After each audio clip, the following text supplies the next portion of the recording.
Number 5. An officer gets a call to a residence for a mental evaluation. He is greeted at the door by a 50-year-old woman who is claiming her 20-year-old son is under the influence of an unknown drug. In the background, he can hear the son muttering, "I can't go in my bedroom, there's an old man hanging in there," over and over again. The mother says she was too scared to go into the bedroom and investigate herself because her son always brings home drug addicts who stay in his room and she is afraid of them.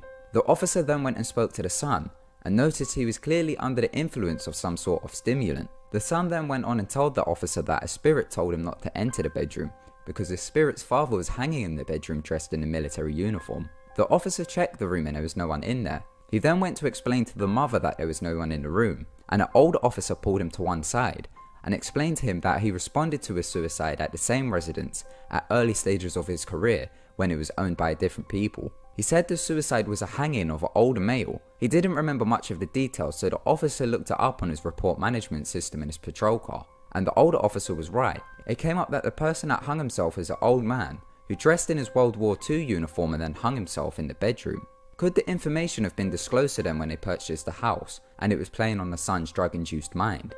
Or could he have actually heard his spirit speak to him? I guess we'll never know. Number 4. The year is 1998. Police get information that a missing boy is living in an abandoned hospital, so they go there to investigate. 4 police officers enter the creepy hospital which had no electricity. They first search the cafeteria and find more than 100 jars stacked from floor to ceiling, all filled with urine.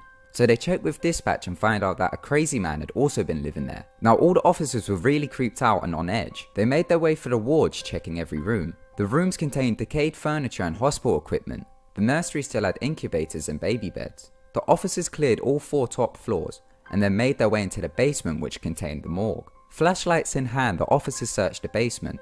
It was empty except for one metal bed. As they approached the morgue, their flashlights became dim and one of the officers' flashlights went out completely. Now they are in the morgue in almost complete darkness, so they get worried and start to make their way back. But the morgue doors locked on their own. They tried to force it open but it wouldn't budge. They begin to panic and run towards the other side of the morgue where the other exit is. They said the smell of death was in the air, and right next to the exit they found a dead body. The body was of the crazy man. He had fallen down an elevator shaft which was right next to the exit. The kid that they was looking for was found at his girlfriend's house and was safe. Do you think the morgue was haunted?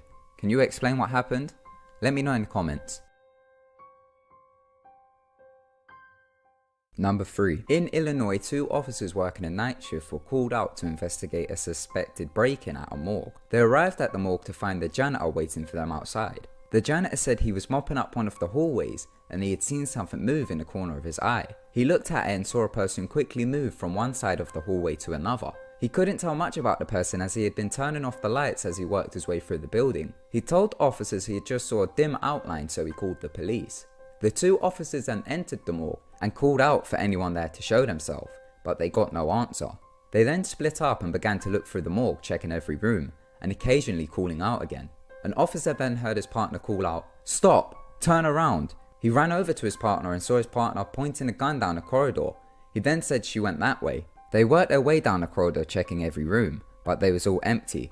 They then came to a corner which had one separate room by itself, and as they turned the corner they saw her standing there. They couldn't really make her out but noticed that she was thin and had very long hair.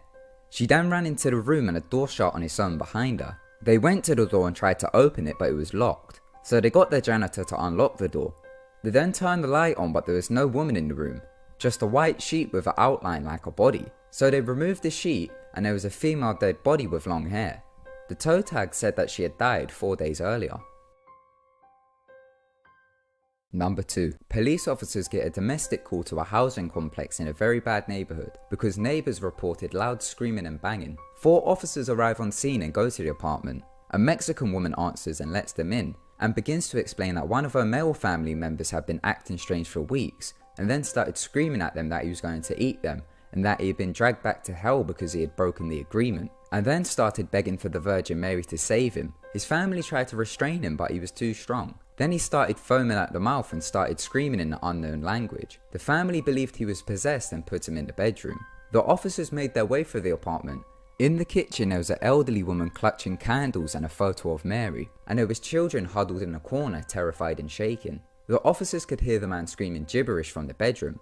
It was so loud that it was shaking the walls. They approached the bedroom and could hear several voices shouting very loudly. They attempted to open a door but it wouldn't move, so they broke it down. The man was in the room alone, and they claim he was clinging onto the ceiling but then dropped after they entered the room. One of the paramedics in the room asked the man how he is feeling, and the man replied in very faint Spanish, "God himself will not recognize you when I am done with you." The man then began to claw at his face and blood began to pour out and drench the man's chest. The police then managed to restrain him, and one of the paramedics begins to look for a place to inject him to sedate him. The man stopped struggling, then done a deep laugh and said, "Look closely so you don't forget." They then sedated him and took him to hospital. Could the man have actually been possessed, or could he have just taken some type of drug? What do you think? Number 1. It's a cold, dark, wintry night. The clock hits 3 AM and a 911 dispatcher gets a call. She answers and asks what's your emergency. A man starts frantically screaming, claiming that his sister was possessed by a demon and tried to cut his heart out while he was sleeping. He said he managed to escape and lock himself in the bathroom. The dispatcher then went on to ask him a series of questions trying to figure out what was going on. Every time he tried to answer, the dispatcher heard what sounded like a loud banging and scratching on the bathroom door. He then whispered, "There is a demon in my sister's body. I have been battling it for days. It escaped the chains." What happened next haunted the dispatcher for life. She had an unearthly, deep, demonic voice begin to start shouting at the man on the phone. She continued to growl and speak in a strange language until the police broke in. When they broke in, she let out a terrifying scream. The phone then hung up. After the dispatcher finished her shift, she asked her commanding officer what happened at the home, as she was curious, and he told her that the police found the woman with chains attached to bloody handcuffs around her wrists. She was covered in self-inflicted scratches, and one of her eyes was bright red due to a popped blood vessel. Also, her clothes were shredded and she looked pale. The officer said she looked like she was drained of her blood.